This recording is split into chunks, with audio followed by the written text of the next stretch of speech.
आपको एक्सप्लेन करूंगी मेलेफिसेंट part 2। Movie शुरू होती है तो हम देखते हैं कि कुछ लोग उसी जादुई जंगल में जहां मेलेफिसेंट रहती थी वहां पर आकर कुछ जादुई क्रिएचर्स को चुरा रहे होते हैं और इसी दौरान मेलेफिसेंट भी आ जाती है। मेलेफिसेंट उन तीनों में से 2 आदमियों को तो पकड़ लेती है, लेकिन तीसरा वहाँ से वो क्रिएचर चुरा कर दूर जंगलों में भाग जाता है जहाँ पर ग्लोइंग फ्लावर्स निकले हुए थे। वो आदमी वहाँ से एक किंगडम की तरफ भाग जाता है। वो एक दरवाजा खोलता है तो उसमें से एक होल में से हमें किसी आदमी का हाथ दिखाई देता है। वो आदमी जिसने वो क्रिएचर चुराया उस आदमी को वो क्रिएचर दे देता है। उसके कपड़ों पर वही ग्लोइंग फ्लावर भी लगा होता है जिसे वो आदमी ले लेता है और इन दोनों चीजों के बदले में उसे पैसे देता है। फिर हमें ये भी दिखाया जाता है कि उस किंगडम के लोग अभी तक मेलेफिसेंट को दिल से अच्छा नहीं मानते थे। वो समझते थे कि इसने हमारी प्रिंसेस को चुराया और ये हमेशा से प्रिंसेस अरोरा को मारना चाहती थी। अब सीन चेंज होता है और हम प्रिंसेस अरोरा को जंगल में काफी खुश देखते हैं। वो वहाँ की रानी जो बन चुकी थी और डिफरेंट क्रिएचर्स के साथ डांस कर रही थी। सब लोग उसके पास अपने अपने मसले लेकर आते थे। उसे बताया जाता है कि यहाँ से क्रिएचर गायब हो गई है, वही क्रिएचर जो कि वो आदमी चुरा कर भागा था। तो ये सुन के प्रिंसेस अरोरा काफी परेशान हो जाती है। तो वहाँ पे वही छोटी हाइट वाली 3 परियां आती हैं और उसे खुश करने लगती हैं। उसका क्राउन लेके भागने लगती हैं ताकि वो भी उसके पीछे पीछे आए। और प्रिंसेस अरोरा जैसे ही नीचे जाती है तो उसे कौन दिखाई देता है भला?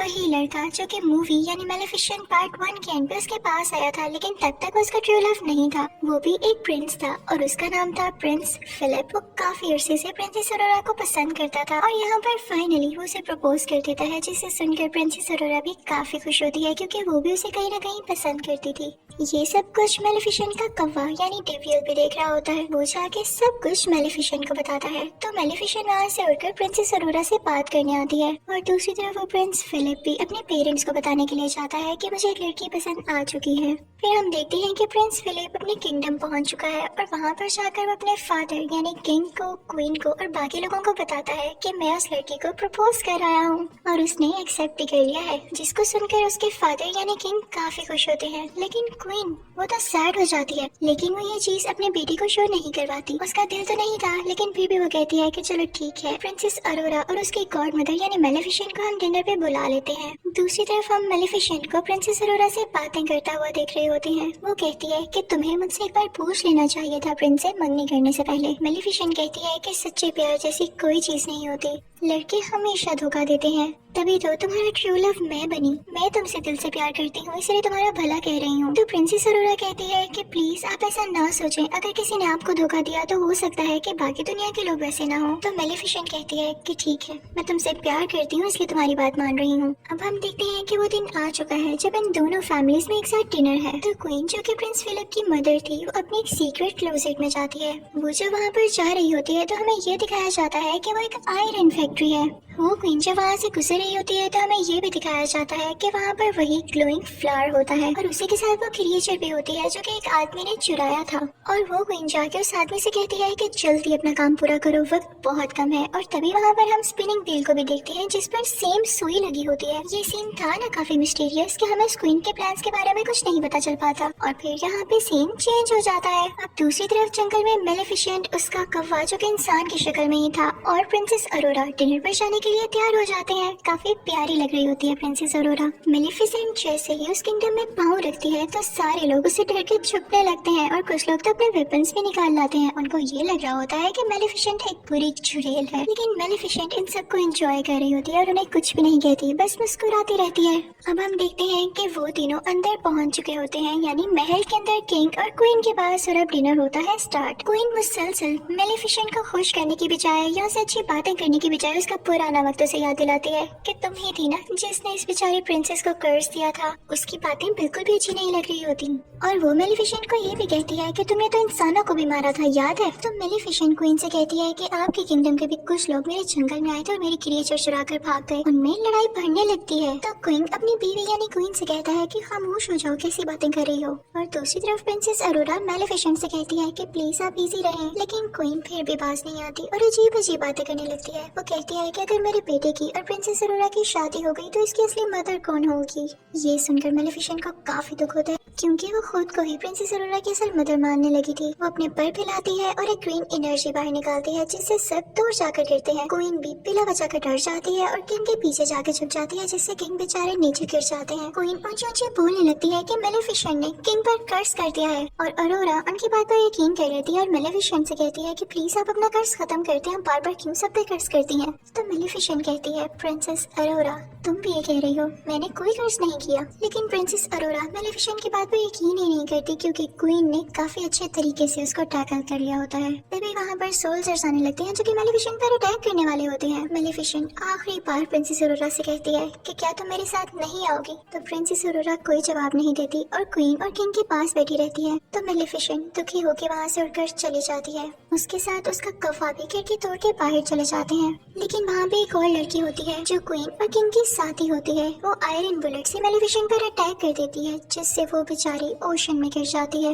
अब हम देखते हैं कि कैसल में किंग बेचारे बेहोश पड़े होते हैं तो उनको उनके बेडरूम में ले जाया जाता है। सब काफी परेशान होते हैं और उनका बेटा यानी प्रिंस फिलिप अपनी मदर क्वीन से कहता है कि आप डैड के माथे पर चूमे, आप उनसे सच्चा प्यार करती हैं ना, आप उनकी वाइफ हैं, हो सकता है कि वो दोबारा से ठीक हो जाएं। लेकिन क्वीन अंदर ही अंदर अजीब मुंह बनाती है क्योंकि ना तो वो किंग से सच्चा प्यार करती थी और ना ही वैसी स्टोरीज पर बिलीव करती थी। वो एक लालची औरत थी। वो फिर भी अपने बेटे के कहने पर ऐसा करती है लेकिन किंग की आंख नहीं खुलती। जब अरोरा ये देखती है तो कहती है कि मैं जाके मेलेफिसेंट से बात करूंगी कि वो अपना कर्ज खत्म कर दे। जैसे ही वो जंगल पहुंचती है तो सारे लोग कहने लगते हैं कि हमने अभी तक मेलेफिसेंट को नहीं देखा, वो यहाँ आई ही नहीं। दूसरी तरफ किंग और क्वीन की वही साथी ओशन पर नजर रखी होती है कि मेलेफिसेंट कब यहाँ से निकलती है। लेकिन वो देखती है कि कोई क्रिएचर आकर मेलेफिसेंट को अपने साथ ले गया है। वो फौरन से सब कुछ आकर क्वीन को बताती है तो क्वीन कहती है कि फौरन से उसे रोको। और दूसरी तरफ जंगल से अरोरा वापस उसी किंगडम में आ जाती है। लेकिन उस जंगल का एक मैजिकल क्रिएचर भी उसके होर्स में छुपकर उसे किंगडम आ गया था। वो क्रिएचर वहीं पर पहुंच जाती है जहाँ पर पहली क्रिएचर भी कैद थी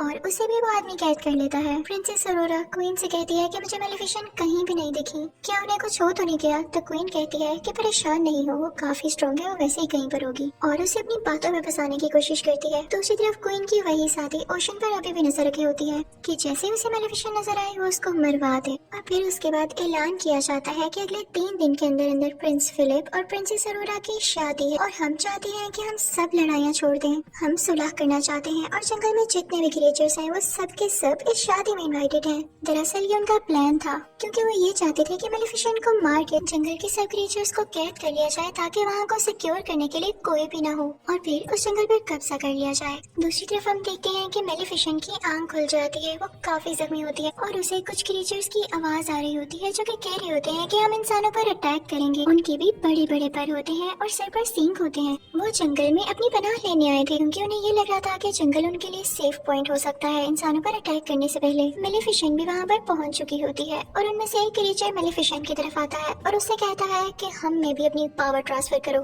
इंसानों को कैसे हराया जा सकता है हमें भी बताओ। लेकिन मेलेफिसेंट उसे दूर फेंकती है। उन क्रिएचर्स के हेड का नाम बोरा होता है। वो जब देखता है कि मेलेफिसेंट में इतनी पावर है कि किसी को भी इतनी दूर उड़ा के फेंक सकती है तो वो काफी खुश होता है कि अब हमें इसको टैकल करने में काफी आसानी होगी। अब बोरा का साथी मेलेफिसेंट को अपने साथ लेके केव में आ जाता है और उसे बताता है कि यहाँ पे बुरी और अच्छी फेरीज एक साथ रहा करती थी क्योंकि इंसान उन्हें हंट करने लगे थे, इस वजह से उन्हें एक साथ रहना पड़ा। फिर वो एक स्ट्रक्चर के पास आता है जो कि वहाँ पे स्टिल था, कोई मूवमेंट नहीं कर रहा था। तो बोरा का साथी उसे बताता है कि मेलेफिसेंट तुम इन्हीं की औलाद में से हो, तुम आखिरी पावरफुल और अच्छी परी बची हो। वो आदमी मेलेफिसेंट को बताता है कि तुम बहुत पावरफुल हो और जल्दी तुम एक ऐसी स्टेज पे पहुंचोगी जिससे तुम दुनिया की सबसे ज्यादा ताकतवर परी बन जाओगी। लेकिन वो आखिरी स्टेज तुम अभी पार नहीं कर पाई और वो है प्रिंसेस अरोरा को माफ करना क्योंकि सारी जिंदगी तुमने उससे मोहब्बत की है, उसे प्यार किया है और इसके लिए बहुत करेज चाहिए कि आप किसी को दिल से माफ कर दें और जो किसी को दिल से माफ कर देता है वही इस दुनिया का सबसे ताकतवर इंसान होता है। तो मेलेफिसेंट कहती है कि नहीं, मैं उसे माफ नहीं कर सकती, मैंने उसे हमेशा प्यार किया लेकिन उसने मुझे धोखा दिया। तभी वहाँ पर बोरा भी आ जाता है और बताता है कि प्रिंस फिलिप और प्रिंसेस अरोरा की शादी हो रही है और ये हमारे पास अच्छा मौका है उन पर अटैक करने के लिए। लेकिन मेलेफिसेंट यहाँ चुप रहती है। दूसरी तरफ हम ये भी देखते हैं कि प्रिंसेस अरोरा को क्वीन अपनी ढकी छुपी बातों से काफी टॉर्चर करने लगती है और प्रिंसेस अरोरा को ये फील भी होने लगता है। तो वो प्रिंस फिलिप के पास जाती है और उसे कहती है कि मैं सिर्फ आपके लिए बर्दाश्त कर रही हूँ वरना मुझे क्वीन अच्छी नहीं लगने लगी। दूसरी तरफ हम ये देखते हैं कि क्वीन का वही आदमी जो कि उस फैक्ट्री में काम कर रहा होता है उस ग्लोइंग फ्लावर के ऊपर, वो उससे कुछ डस्ट तैयार कर लेता है जिसे बताता है कि इससे परियां मर सकती हैं और ये मैंने मेलेफिसेंट को मारने के लिए तैयार किया है। उसे देख के क्वीन काफी खुश होती है। उसके पास एक छोटी सी फेरी भी होती है और जैसे ही वो पाउडर उस पर डालता है तो वो फेरी मर जाती है। क्वीन बहुत खुश हो जाती है, लेकिन वो आदमी से कहता है कि ये पाउडर तभी और ज्यादा बन सकता है जब आप मुझे वो ग्लोइंग फ्लावर्स और ज्यादा ला के दें। तो क्वीन अपने लोगों को ऑर्डर्स देती है कि जल्दी जाओ और वो फ्लावर्स फौरन से इकट्ठे करके लाओ। और जैसे ही उसके आदमी उधर पहुंचते हैं वो फ्लावर्स लेने के लिए, तो मेलेफिसेंट को खबर हो जाती है और वो भी वहाँ पे पहुंच जाती है। लेकिन तब तक बहुत देर हो चुकी थी। उसके सोल्जर सारे फ्लावर्स उतार चुके थे और मेलेफिसेंट यहाँ पे कुछ भी नहीं कर पाती। बस वो बहुत उदास थी क्योंकि उसके साथ हमेशा बुरा ही हुआ था।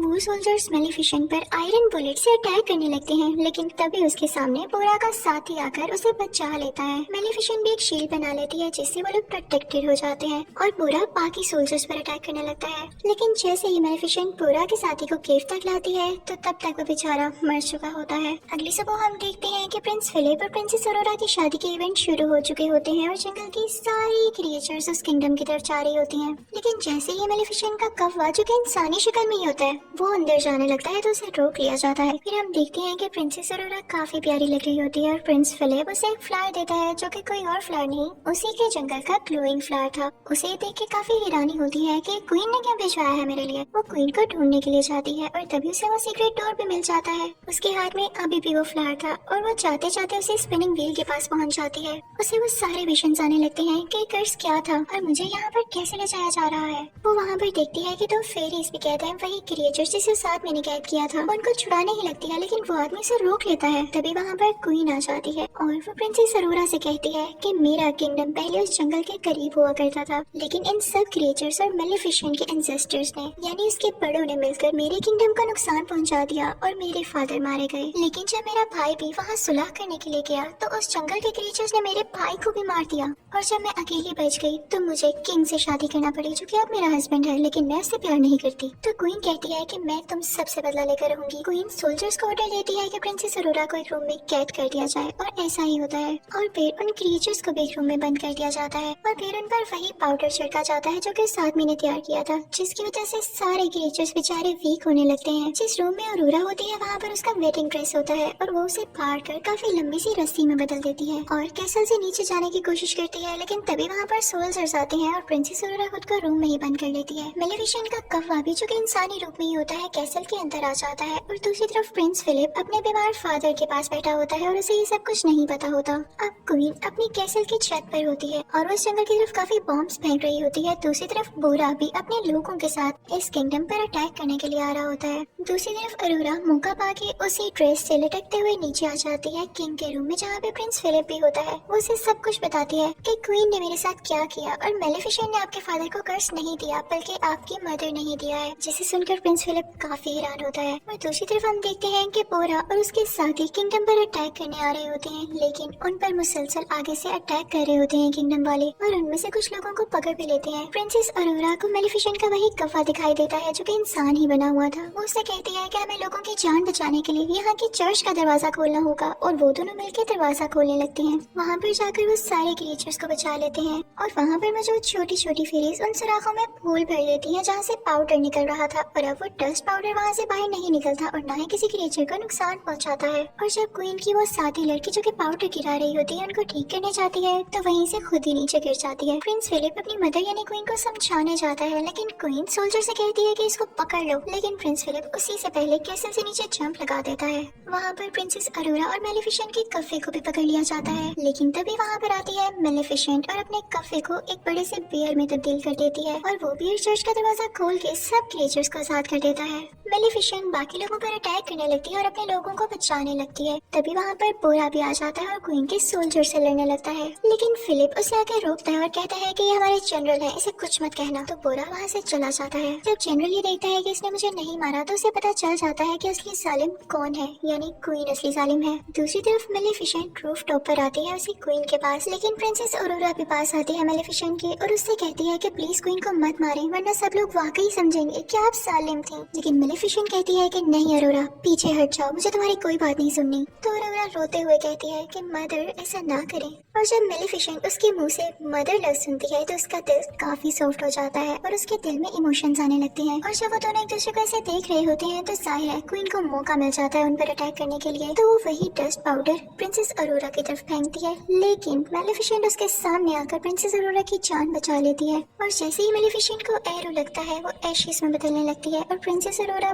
बहुत ज्यादा रोने लगती है। क्वीन ये देख के काफी खुश हो जाती है और ऐलान करती है कि अब तुम लोगों की मेलेफिसेंट नहीं रही और अब मैं पूरी जगह पर कब्जा करने वाली हूँ। लेकिन तभी हम देखते हैं कि प्रिंसेस अरोरा के आंसू मेलेफिसेंट के एशेस पर गिरते हैं और मेलेफिसेंट फिर से जिंदा हो जाती है। उसके बड़े बड़े पर आ जाते हैं। क्वीन को बहुत गुस्सा आता है। वो प्रिंसेस अरोरा को कैसल से नीचे धक्का दे देती है और मेलेफिसेंट उसे बचा लेती है। प्रिंस फिलिप को भी अपनी मदर के बारे में सब कुछ पता चल चुका था, इसलिए वो भी मेलेफिसेंट के पास आ जाता है और मेलेफिसेंट मान जाती है प्रिंसेस अरोरा और प्रिंस फिलिप की शादी के लिए। तभी मेलेफिसेंट के पास वो छोटा आदमी भी आता है जिसने उसके क्रिएचर्स को कैद किया हुआ था। वो उसके क्रिएचर्स छोड़ देता है और उसे वही सुई देता है, जिसकी वजह से वो कर्स फैला। अब सबको पता चल जाता है कि कर्स फैलाने वाली असली क्वीन ही थी। अब किंग भी जाग चुका था और क्वीन को बोरा के लोग पकड़ लेते हैं और उसे फेंकते हैं। मेलेफिसेंट उसे कोर्ट में बदल देती है और वहाँ की सारी जगह को फूलों से सजा देती है और फिर वो बोरा से कहती है कि तुम लोग अच्छे क्रिएचर्स हो, तुम हमारे साथ रह सकते हो। और फिर उसके बाद वो अरोरा को वेडिंग ड्रेस पहनाती है और वो ऐलान करती है कि हम सारे मिलकर रहेंगे एक यूनियन में। और उसके बाद प्रिंस फिलिप की और प्रिंसेस अरोरा की शादी हो जाती है। किंग भी काफी खुश होता है और सारे क्रिएचर्स, सारे लोग उनके लिए क्लैपिंग कर रहे होते हैं और यहाँ पर दोनों किंगडम्स मिल जाते हैं और हंसी खुशी रहने लगते हैं। और फिर मेलेफिसेंट प्रिंसेस अरोरा और प्रिंस फिलिप से कहती है कि अब मैं तब दोबारा यहाँ पर आऊंगी जब तुम लोगों का क्यूट सा बेबी होगा। और फिर मेलेफिसेंट यहाँ से चली जाती है और सब कुछ पीसफुल हो जाता है। यहीं पर यह मूवी यानी मेलेफिसेंट पार्ट 2 भी खत्म हो जाता है। Thank you for watching. Good bye.